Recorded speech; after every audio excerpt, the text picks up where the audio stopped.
Olá, muito boa noite a todos. Sejam muito bem-vindos ao estudo de O Livro dos Espíritos de quinta-feira, dia 20 de maio de 2021. Esse grupo se reúne normalmente todas as quintas-feiras a partir das 20 horas no Centro Espírita do Calvário ao Céu, de Bebedouro, estado de São Paulo. E agora, em virtude da pandemia e do distanciamento social, nós estamos realizando as aulas gravadas, estamos gravando, e essas aulas são distribuídas, nos grupos de WhatsApp e ficam disponíveis no YouTube para aqueles que se interessarem, aqueles que gostarem sempre de estar estudando a doutrina. A gente estuda o Livro dos Espíritos, não é?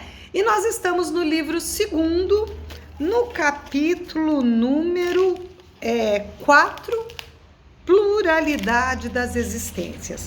Esse capítulo é muito interessante. Dentro desse capítulo 4, já foi falado da reencarnação, justiça da reencarnação, e agora nós vamos falar da transmigração dos mundos. Foi falado também da encarnação nos diferentes mundos. Hoje, as questões abordadas serão da questão número 189 até a questão número 202. Então, vamos lá. Questão número 189. Nessa questão, Kardec pergunta o seguinte para os espíritos. Desde o princípio da sua formação, o espírito goza da plenitude de suas faculdades? Nós já vimos em questões anteriores que todos os espíritos foram e são criados simples e ignorantes. Não existem privilegiados ou prejudicados, porque se assim existisse, Deus não seria justo e, portanto, não seria Deus.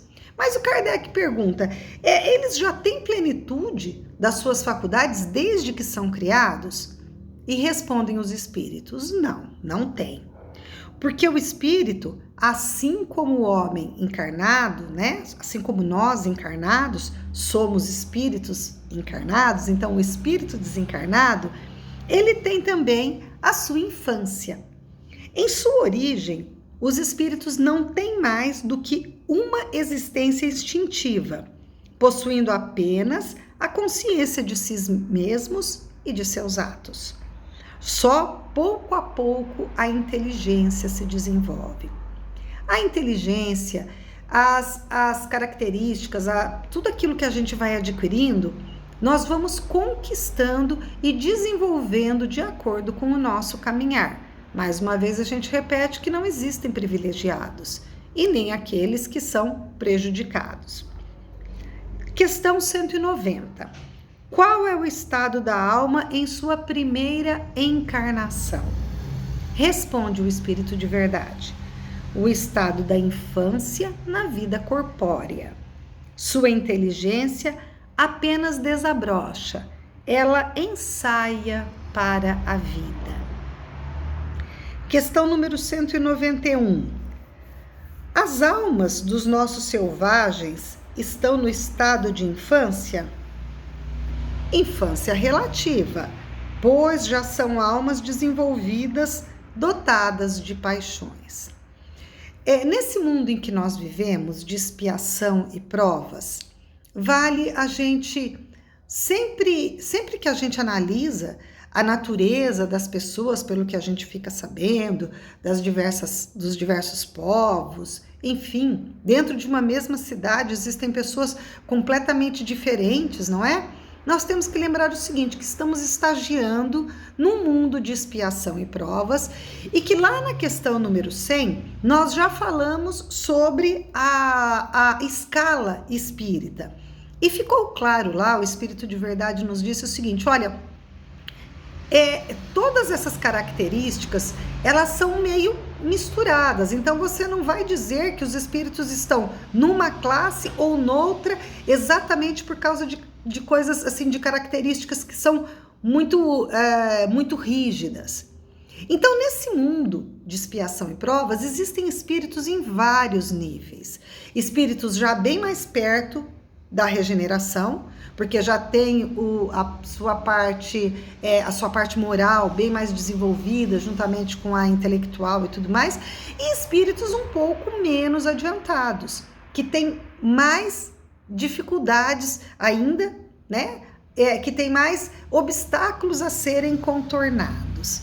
Tudo depende das escolhas que fazemos, tudo depende dos sentimentos que temos, da maneira como reagimos.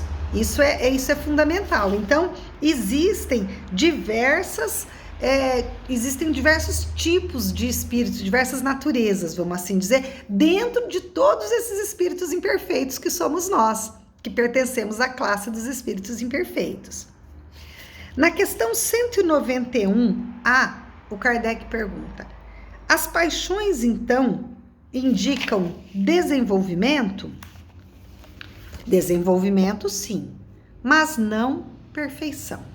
São um sinal de atividade e de consciência própria. Na alma primitiva, a inteligência e a vida estão em estado de germes.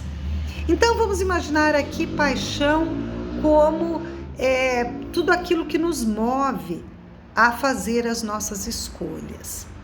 Temos o livre-arbítrio, temos a capacidade de raciocinar, de optar, de escolher, de refletir. Então, as nossas atitudes, os nossos pensamentos, as nossas reações mostram em que nível nós estamos. Eu costumo sempre dizer que cada um de nós sabe exatamente qual é a sua dificuldade, qual é o seu tendão de Aquiles, não é? O seu ponto fraco, qual é o aspecto da sua vida que deixa mais clara a sua dificuldade, a sua fraqueza. Fraqueza no sentido de optar, por exemplo, em prejudicar, em maltratar, em fazer algo que nós não gostaríamos de receber.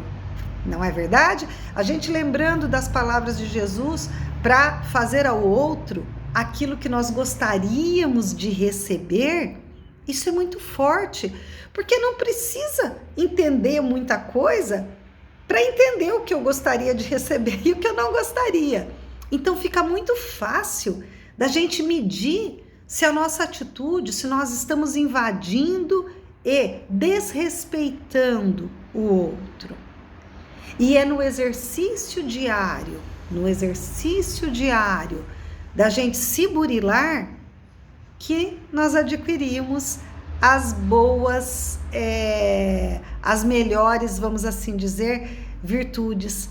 É nesse exercício, é no dia a dia, né? Naquele trabalho de formiguinha. Hoje eu faço uma coisa, amanhã eu faço outra. Aí depois de amanhã eu volto a fazer alguma coisa, mas aí eu já reflito. Então eu vou me adaptando àquilo que eu mesmo acho o melhor.